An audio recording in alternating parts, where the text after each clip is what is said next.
think for me, women are good leaders. Like when we think about things that we want in leaders, they are very collaborative. They're really good operators. They really operate a family for the most part. And this is obviously broad, not stereotyping, but like broad strokes of like what women do well. And they're really good in crisis situations and conflict resolutions and opening up a space for people to share how they feel and what that looks like. And so I think it's just so important. Lizzie Chapman is the kind of leader who doesn't just talk about change, she builds it. With 17 years in ad tech, she's seen the industry's talent problem up close. Women overlooked, leadership teams stuck in the past, and company cultures built on empty buzzwords instead of real transparency. But at NextRoll, she's flipping the script, proving that diverse leadership isn't just good PR, it's smart business. From future-proofing ad tech in a post-cookie world to why AI needs better execution, not just hype. Lizzie breaks down what actually works and what needs to DI. Eric Troutman, the czar of the TCPA, isn't just the guy you call when your phone rings too much. He's the guy you must call. Need to navigate the legal minefield of robocalls, texts, and telemarketing nightmares? Troutman doesn't just give you advice. He hands you a roadmap, a compass, and a do not press this button sign. Practical? Yes. Actionable? Absolutely. And if you're not calling him first, let's be honest, you're probably making a mistake. Welcome to the Doge Show. I'm Pesach Latin. Today we're stomping around the marketing jungle with Lizzie Chapman of NextRoll, someone who's not afraid to call out the stale old guard while planting her own flags in tomorrow's digital frontier. Let's face it, third-party cookies are about as sturdy as a week-old bread, and Lizzie's here to show us how to future-proof a DSP before it collapses into a crumb heap. We'll dig into building cultures that actually work, forcing a real conversation about why your company isn't just another bland buzzword-tossing sideshow. By the end, you'll have a few more new tools to fortify your marketing fortress. First of all, the hardest question, how are you feeling today, Lizzie? Feeling pretty good. I'm up in Vermont and we got some good snow this weekend, so I've been out skiing and couldn't be happier. So what's Vermont known for besides ice cream? Maple syrup. Maple syrup. Oh, and independent senators. Yes, indeed.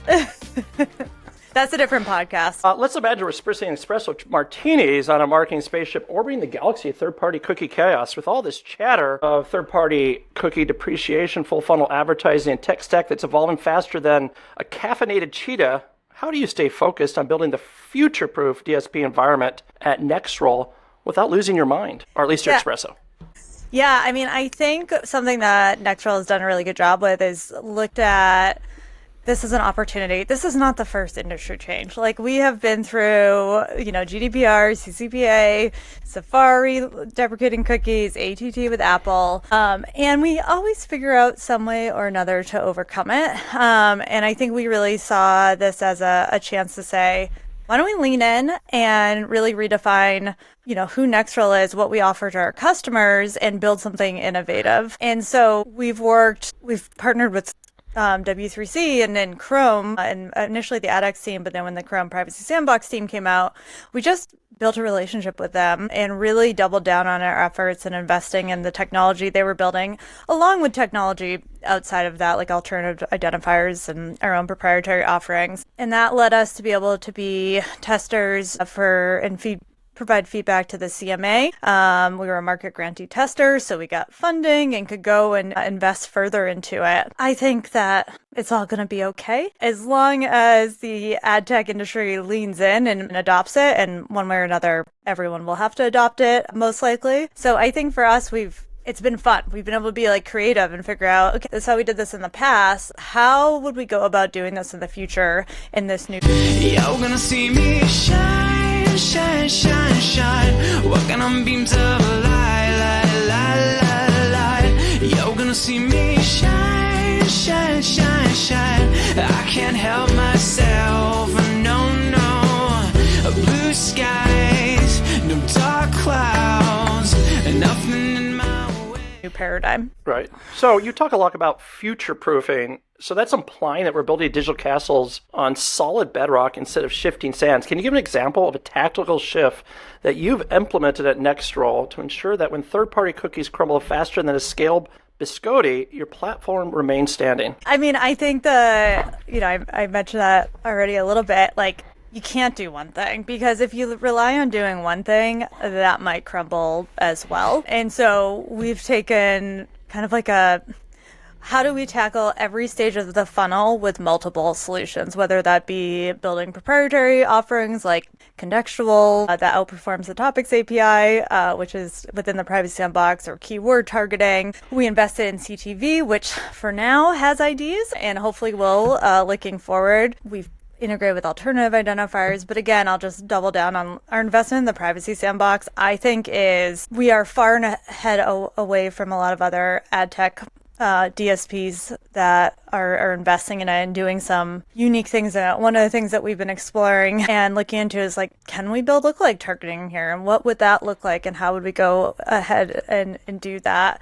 I think the biggest thing that we've proven to date that we can do, at least at a high level, is activating third-party data providers within the privacy sandbox. So we're working with a few on the B2B side to activate that data outside of cookies and within the privacy sandbox so that prospecting targeting will exist. So you guys are investing a lot in AI and machine learning to optimize bids, creatives, and audience segments. And it feels like the magical seeding that you sprinkle on everything, but can you give us a real grounded scenario where it actually made tangible differences in your campaigns? Yeah, I mean, predictive AI has been something, it's funny to me because AI is like this big buzzword, and I get that that's often around generative AI, but like predictive AI has been the bedrock of programmatic advertising for a very long time. And that is not a new thing. We're actually building a whole new bidder within Privacy Sandbox that will utilize predictive AI to change those outcomes. I think good example is actually on our B2B side of the business, Rollworks, and we built what we call InIQ.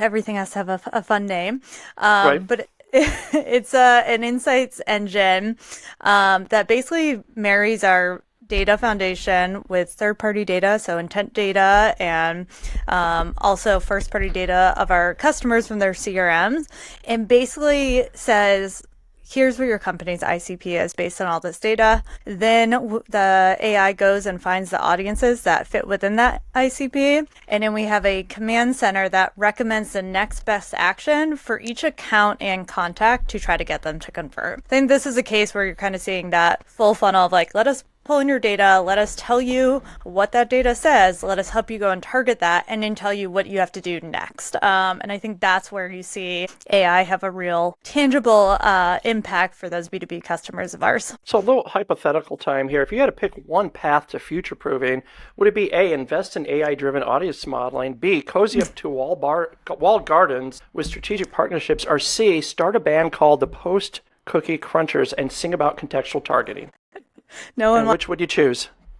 No one wants to hear me sing. I would have to go with A, kind of. I think that we're going to keep doing what we've always been doing, just in a privacy forward way. I think it was BU put out a study that like protected audience API within Privacy Sandbox is going to be pretty good at retargeting. The thing that's missing there is adoption. And so I think we're going to keep having performance offerings that can target people to a pretty personalized level. So yeah, I'm doubling down on AI-driven audiences. So let's get a little existential now. In a decade where today's innovations are yesterday's news, how will you measure NextRoll's impact on the way we navigated the crumbling cookie era? Can you give us a moment that will define the legacy of NextRoll? Yeah, I think what I really hope is like in a time of constraints, we come out with something that is innovative without asking brands and our customers to do the heavy lifting for us so that we can truly help them.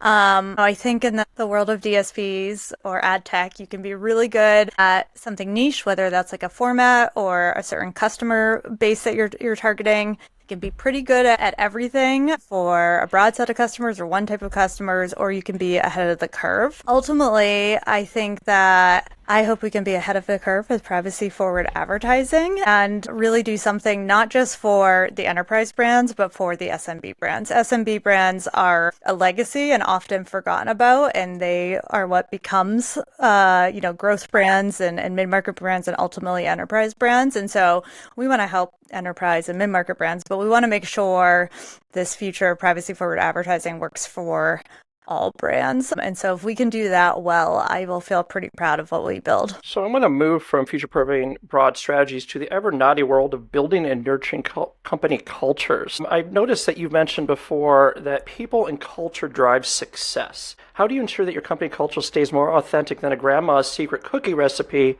especially when so many organizations end up with bland, corporate-flavored pudding? Yeah, I mean, I think I kind of break this down of like, culture. There's team culture, like your individual team, and then there's the broader culture. Within partnerships, we get to collaborate with so many other teams within the organization, and then we also get to collaborate with so many other companies. And I think that ability to collaborate to solve problems is great, and then also just to see like what other people are doing, what are things we should be doing, and then give credit where credit is due, whether that credit comes from the partner or someone on your team or someone on an external team.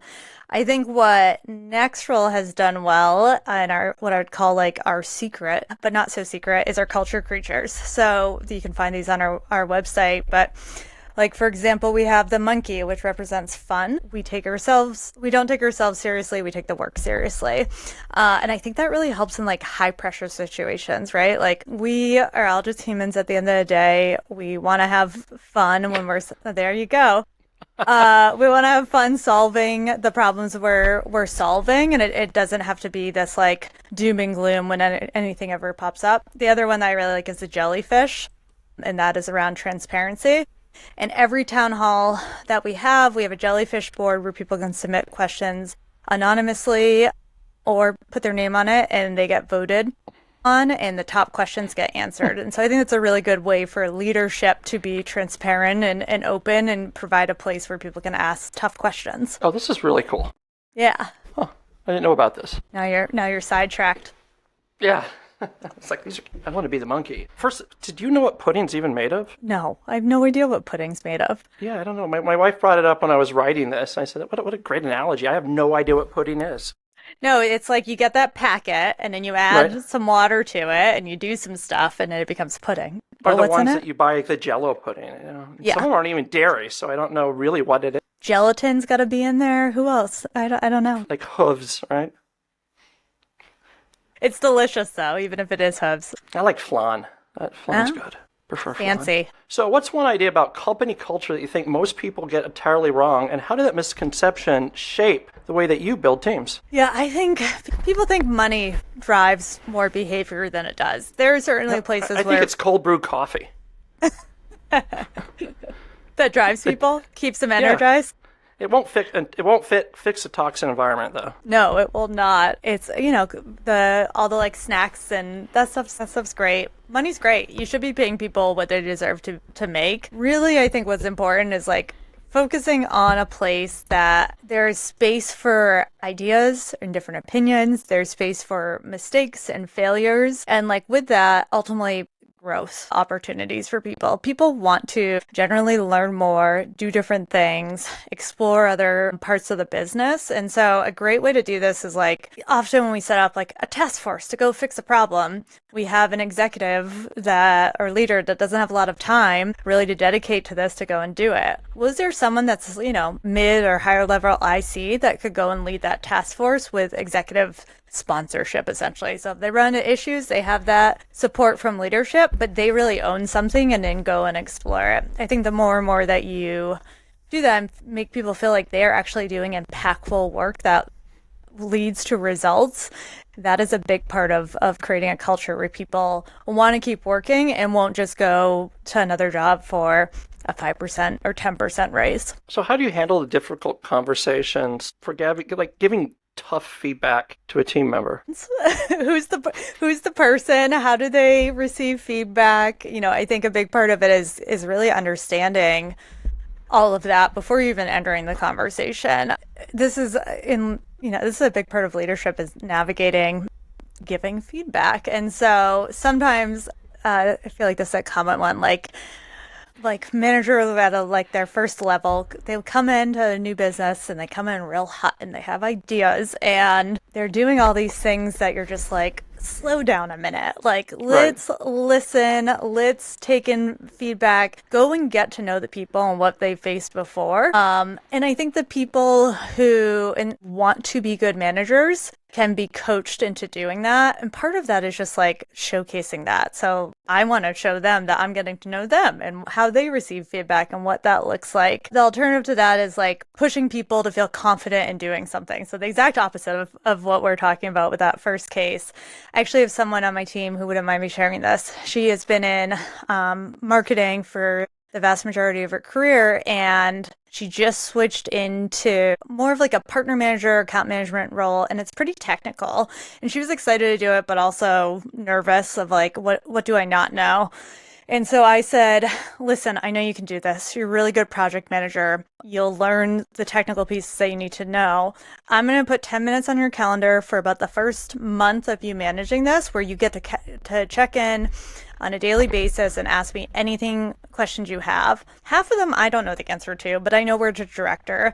And I would say about 2 weeks into that, she was like, I think we can change some of the processes here. And I'm going to go talk to the engineering people that I've been interacting with and understand what I could do better. And really just came from encouraging her. So every situation, every person requires a different approach. Right. So you've also taken the attitude that nurturing humans actually produces better results than nurturing spreadsheets. So when has this people first approach actually led to bottom line results? Yeah, I mean, there's lots of like, I think, individual use cases of this where people have grown and really shown that if they take a good example of this is like partnerships people come from all different backgrounds, and it's finding them at the right time in the right place for what you need as a business. So I have someone on my team that came from product marketing in a time where we were trying to build out the go-to-market strategy for partnerships. That is a great person who doesn't have partnerships experience, but has the other side of it that was really needed for that. Something that we do, which many companies do, NextRoll is Hack Week. And I think that's the perfect example of having a people first approach. Like, have a week where you go and build what you think needs to be built. And you don't have to follow the roadmaps and the sprint cycles that are generally here. A lot of what comes out of that from an engineering side is cost savings, changing something from Python to Rust, or creating new reporting for a customer, or thinking about how to project out AWS costs so that we don't do something that is too costly for us. And so we've seen a lot of success in like actually impacting either cost or customer value and happiness and spend through Hack Week. So if anyone doesn't do Hack Weeks, highly recommend. So your job at NextRoll is basically orchestrating harmonious partnerships so everyone hits the right notes for revenue instead of blowing off-key solos. So can you tell me a little bit about how you do that? My team, period. I think I would be very hard. I've been a one-woman show on the partnerships team, and you can do it, and a lot of that like lives up in your head. But ultimately, I rely on my team to be the experts and to do the day-to-day and to interact and figure out when things work with other people in different partnerships areas. I'm there to crisis manage and to weave together the opportunities that maybe haven't been seen by the partner managers already. I think like a good example of this is when you're launching, we've been launching CTV. There's so many different parts of that. You need the data partnerships, you need the UI, you need measurement partners, you need supply partnerships. And so how can I be there to kind of pull together that overarching strategy and connect those pieces for each of those members of the team? So programmatic was the Jedi arts. Who would be your Yoda or maybe your Darth Vader? Yeah, I think I've had a few. I got into programmatic at Burst Media. We were an ad network that started to build a SSP and got. Yeah, I know. I built Burst Direct. You did? Yeah, before I was there. Before he retired, he wanted to become a Airbnb owner. Okay. Scott. Yeah. Yes. So like while I was there, James Murphy. Did you overlap with him at all? Yeah. He was my contact. Nice. 2010 or 11, I think. Yes, indeed. That was like around the year of mobile. And the year of mobile lasted, 10 years? And we had hired 2 people to focus on it. And I think that's great. And I was like, well, is everything that's going to happen here that we're already doing in this place, I'm going to fall away? Because that's what I know. And James had said to me, like, Everything will keep on happening just in a different way. And it was helpful to see like, yeah, programmatic, any industry is ever changing. But your problem that you have today hopefully won't be your problem in a year if you build right and do the right things, and just to not get too worked up about things. So, as we started the conversation around the cookie crumbling, it's like, yeah, it's going to be okay. Just find solutions to it and invest and balance the investment versus what you're doing in the day-to-day today. So if you had to pinpoint the biggest misunderstanding marketers have about programmatic, like a tourist misunderstanding for a menu, what would that be? And can you give us an example that still makes you roll your eyes? When people say, search and social do everything I need, I don't need to run programmatic anymore.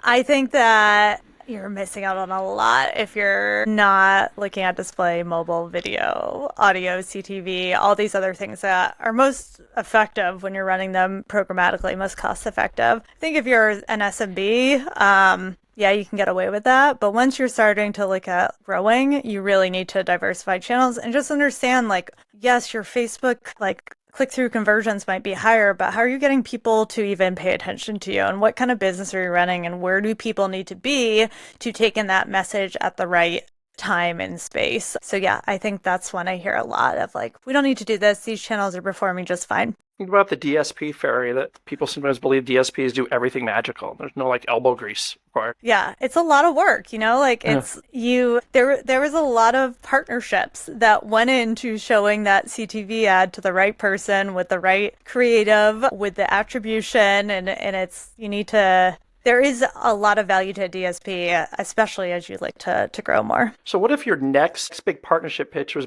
a brand that was skeptical about programmatic? Would you A, show them a detailed case study, B, invite them to a VR demo of their campaigns of action, or C, play a guitar ballad about first-party data benefits? Also cannot play music. I play music as well as I sing music, but I'm going to sing a data-themed ballad. I think, I want to know the data impact. I want to understand when I'm getting pitched, right? I want to understand what is going to be the return on investment here. And I think that is an important thing to do.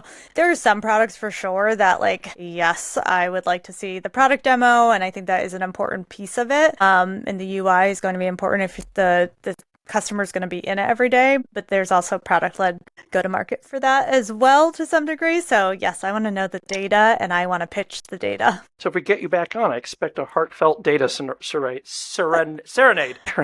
I'll bring my guitar.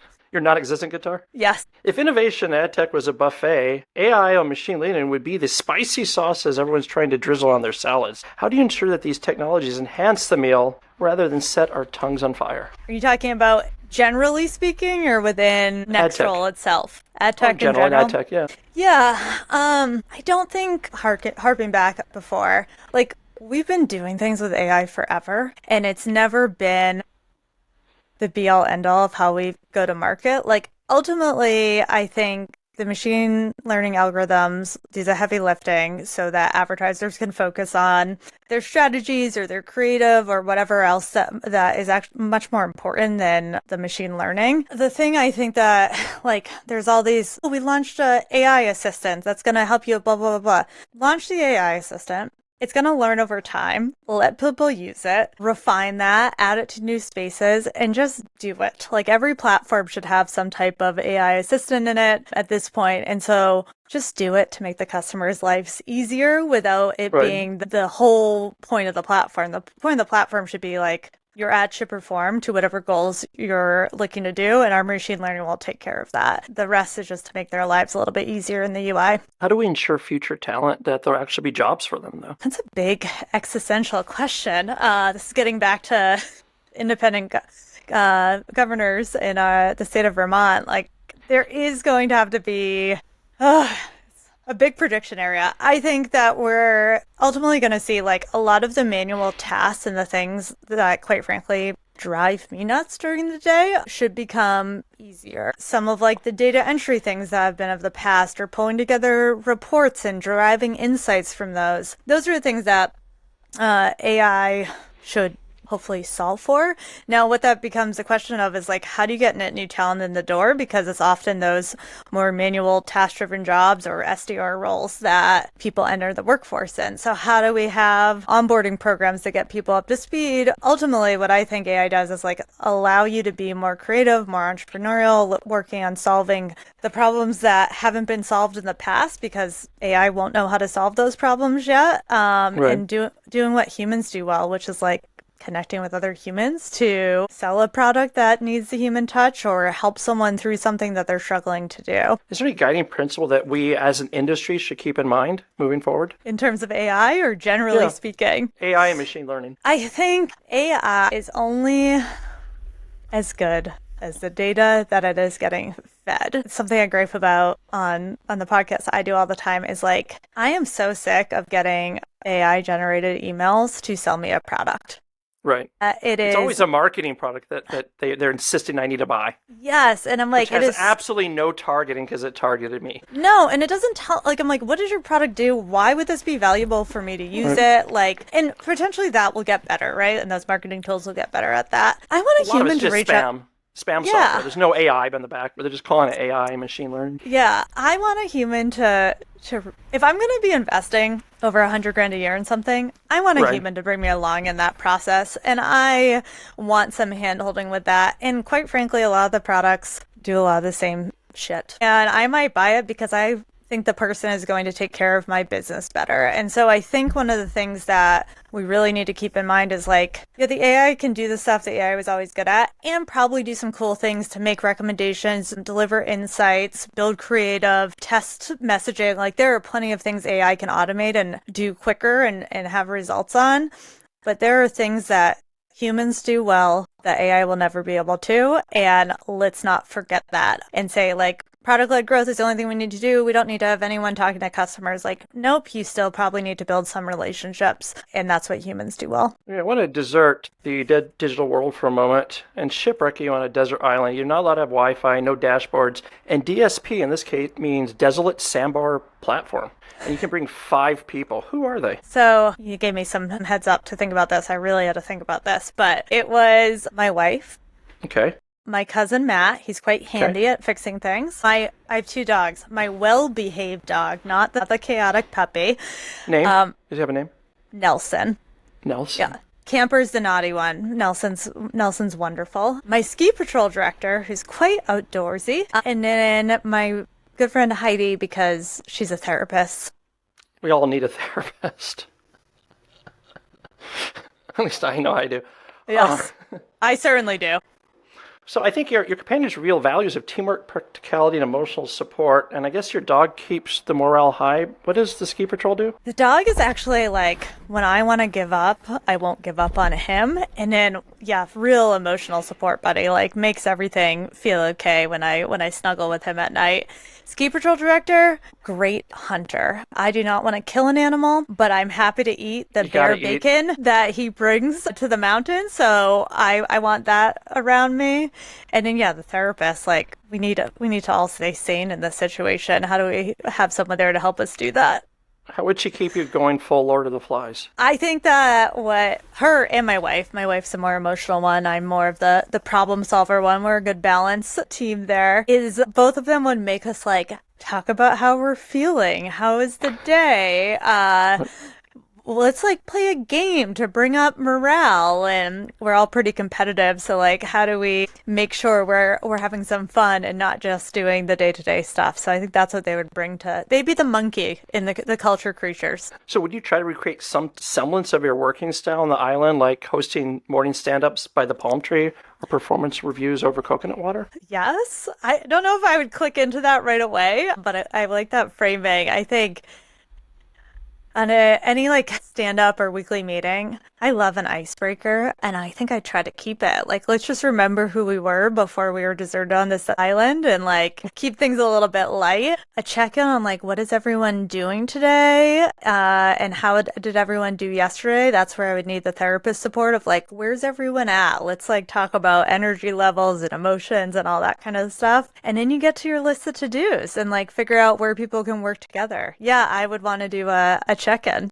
So let's just imagine the gift fairy offers you one of the following: a solar-powered laptop without internet, a year's supply of dark chocolate, or a magical hammock that cures stress. Which one would you pick and why? I want seltzers. I would get so sick of plain water. Seltzer? I'm picking D. I was thinking of I was thinking of the Seinfeld episode, Salsa. Oh, Salsa? no. I am from Boston, so I might have dropped the R there.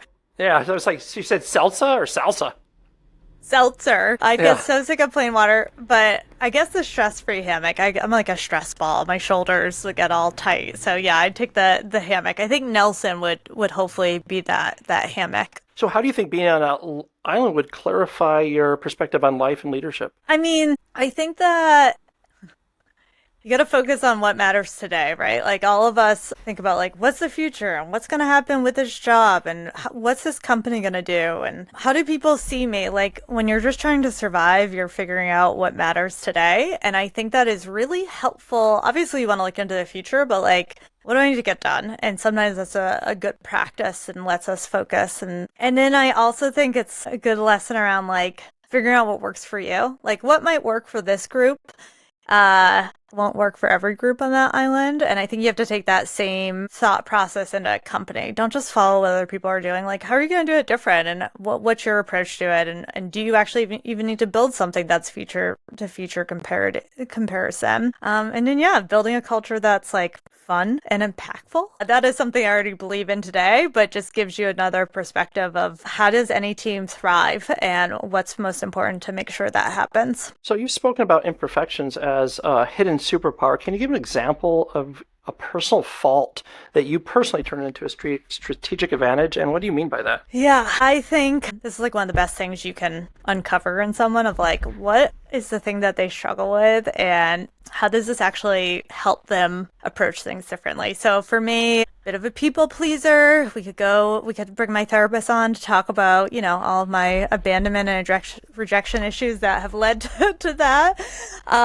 Ultimately, often I won't pay attention to my needs. I'm looking to help other people solve their problems, or I'm trying to make sure people think I'm valuable, right? And so that's a constant battle. It's something I have to keep in check and make sure I'm not people pleasing too much, taking care of my own needs. But I think it also gives me a lot of empathy for others in finding like the right moments to lean into that empathy and really foster an environment where people feel comfortable being themselves and making mistakes and sharing things that they're going through. Oftentimes like someone on one of my teams might have like a really bad month and I'm like, what is happening? And you can go down all these rabbit holes. If you have a good relationship with them and you notice it right away and you say like, what's going on? It could be something totally unrelated. And then you can actually solve that problem as much as you can, whether it's like their interaction with a coworker that's not going well and trying to smooth that out or help them address it, or something in their personal life where they might need an extra couple days off or one less project on their plate. So I think that's kind of like when I'm talking about a superpower, like my wife's sister ADHD, her ability to think about things is incredible. Her ability to get that on paper, not as much, but I'm pretty good about getting it on paper, right? So like, how do you have those diverse skill sets come together and create something that's really powerful? So you mentioned Brene Brown as an inspiration. If you had a private breakfast with her, what's the first vulnerable question you'd ask to spark a deep conversation? How to get started writing a book that people value. This is something that I have been wanting to do probably for the last 5 years, and I can just not get out of my own way with it, and I don't know what people would find interesting. So yeah, she's written a few successful books. I'd want to get her 2 cents on it. So if you had a personal motto stitched onto a throw pillow, would it be A, love everywhere I'm at, B, imperfections are superpowers, or C, coffee first, feeling second? I like the third one, but coffee I have to first? go. I have to go B. Imperfections are superpowers. I think once we kind of uncover like what motivates us and each other, there's a lot more that we can do with that. Yeah, I think I'm going to order all 3 pillows at this point. She sounds pretty cool. I feel like coffee first, feeling second, or cold brew solves all problems is I'm definitely going to order those now and give them out. That's actually great. I'll give out throw pillows. You can put your little branding on there, and it won't be like a USB drive or a little, tchotchke. It'll be a throw pillow. That's awesome idea. I could put one right in, you put it on your couch, so it's your little motto behind your recording. Coffee first, feeling second, yeah. Reflecting on your journey, can you give an example of how focusing on people rather than products or profits led you to a place where you actually achieved more success? I guess look at this question. I guess whatever the definition of success is also. Yeah, I mean, exactly that. Like, I've had so many people, I've gotten to know them and what they're looking to do and help them go eventually find a job that's outside of your company. That is very successful, hopefully for them for the most part, that they're growing and evolving. Quite frankly, it's usually successful for me too, because it's always nice when you have friends at potential partners. But your company's losing someone, so that's one way of looking at it. I think a more like day-to-day example of that is when you're introducing something new, a lot of your customer-facing teams stumble with presenting it, and there's kind of two routes to that. I'll often join those calls, and you can just like take over and run with it and not let them try. Or you can let them try, jump in and support where you need to, sit down with them afterwards. And that might result in like the first couple of calls they have about whatever that new product or feature is not being the best, but then ideally 100 after that being much better, and them also having the confidence that they can do it. So I think that's a good example of like, you got to let people learn to be successful, and sometimes that means a couple of sales calls don't go your way. You just got to pick and choose what sales calls you let that happen on. Right, so we discussed future-proofing, culture, technology, personal growth, and desert islands. I want to tie it all together and reflect on impact. Can you give an example of a topic you hope that resonates with readers, maybe something that will shift their perspectives from meh to aha? On everything that we just talked about? Yeah. I think the biggest thing would be like, I feel like a broken record with this a little bit, but the cookie crumbling is an opportunity, not a nightmare. We all just need to lean in on solving that problem. And like, I think there's been somewhat rightfully so a lot of complaints, but we're far enough in now of like, all right, let's get on board and make this work. And that's ultimately going to lead to better results and hopefully more revenue for all of us. That would be the biggest thing I'd want to be taken away from I have this. a note here that you're a big advocate for women in STEM, which is science, technology, engineering, and math. Yes. There's a new one, isn't there? What do they add on the end now? Something else? I'm not good at acronyms. Like, I'm good at ad tech acronyms. But it's now like there's something else. It's like math and I forgot what it is. So why does it matter so much to you? Yeah, I think that I have seen, I've been in technology for 17 years now, and I've seen all kinds of things happen with women in the tech field in particular. I've seen people get, pushed out because they are not put up for promotion because they have kids or they're pregnant or whatever it may be. We all know the stats there. I've also seen women get put into a role as a token woman and that not work well either. I think for me, women are good leaders. Like when we think about things that we want in leaders, they are very collaborative.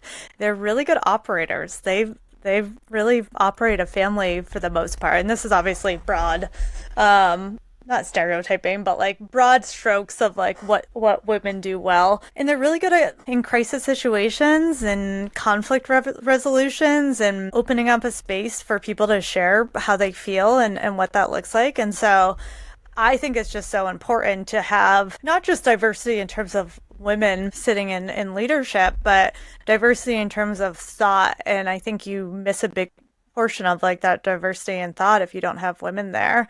I also have seen when I've managed men who are first-time managers or newly managing, be able to adopt a lot of those skill sets from reporting into a woman. And so I think it's just so important to have more of a well-rounded management structure because every person within company is going to need something a little different. So if there was a piece of advice that you could give leaders stuck in an old playbook, what would it be? Yeah, we're in an interesting time because everything that worked for the last 10 years of like growth at all costs is now flipped on its head. And you have things like work from home and how that changes things, and a new generation coming in that looks at money and their goals a lot differently than a lot of the people in leadership look at it.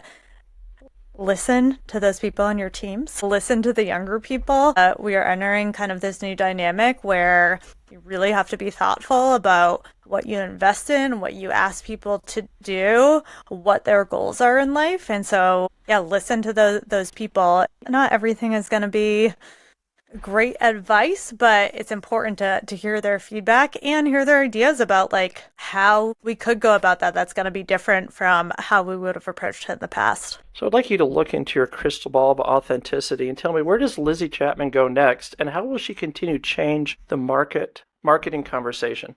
Will you skydive into the next conference? I wish. I'd rather ski into the next conference. I'm not much of one for heights. I think I have so much fun on the podcast I do, talking to some of these new go-to-market focused technology startups. I think that we're going to see data-driven decisions and revenue operations become a much bigger highlight on that side of things. I would love to see, I think that we're going to see some of the schmoozing and the fluff be less and less important in the industry and really focus on things that are driving performance and results and technology that works. So wherever I'm going next, whether it's, eventually securing an exit with NextRoll or someday working for a new technology that's doing something cutting edge and meaningful, that's where I guess I'll be. Wait, before we go, I want to seal the interview. What would be your personal tagline, a motto that you want everyone to remember, something that will inspire them to lead, build, and create with heart? Motto. I didn't prep for this one. I think enjoy what you're doing and enjoy where you're at. I think if you're not enjoying the process of what you're building, it doesn't really matter what the result is. Enjoy today. And that's a wrap. Huge thanks to Lizzie Chapman for dropping some actual wisdom instead of the usual ad tech word salad. If more leaders thought like her, we might have fewer panels filled with men nodding at each other about innovation while doing the same thing they've done for a decade. Also, a big shout out to our sponsors because, let's be real, without them, we'd just be shouting into the void, Troutman Amen, because when it comes to advertising law, you want the best. Not just some guy who knows a guy. Rembrandt.com, where AI-driven creative meets actual results, not just pretty decks. Incremental.com, helping brands prove that their ad dollars actually do something, which, shockingly, is still a debate in this industry. As always, stay bold, stay curious, and if your company culture is held together by free snacks, it's already on fire.